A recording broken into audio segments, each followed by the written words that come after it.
Level 6 right now. Let's get to a developing story happening in Upper Marlboro right now. The case of the Bowie State University student accused of killing her roommate. Could get to the jury today. Let's get the latest developments from Brad Bell. He just stepped out of the courtroom to give us the details. Brad? Well, Steve, some very, very dramatic moments in court just moments ago. And a bit of a surprise, Alexis Simpson, the defendant, the accused killer in this case, took the stand in her own defense.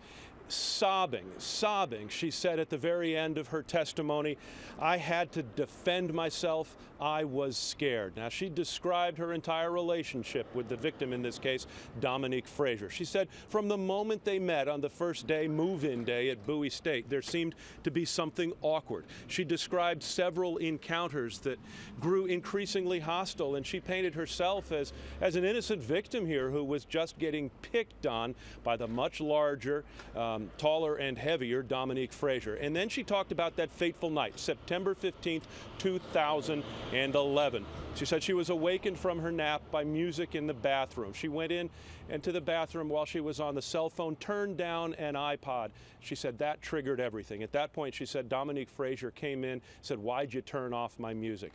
It grew into a fight. There were a couple of fights. Things calmed down. And then we got to the moment of the stabbing. And Simpson described it this way. She said she knew that Dominique Frazier owned a knife. She felt trapped in her own room and she just wanted to get out. She says when she came out of her room, one of Dominique Frazier's friends, a woman by the name of Kiara Johnson, burst out, grabbed her, and pulled her into Dominique Frazier's room. These were right next to each other in this dorm suite.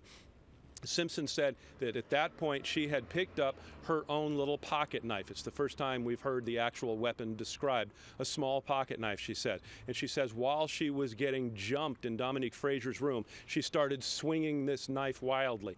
All of a sudden she realized that the punches had stopped coming from Frazier, and she saw Frazier clutching her neck. At this point on the stand, Simpson is speaking through tears. She is sobbing as she describes this. She said she tried to help Frazier. She said she put her own hand over the wound to try to stop the bleeding, but there was nothing she could do. Her defense lawyer asked her on direct examination, "Did you want Dominique Frazier to die this way?" And she said no.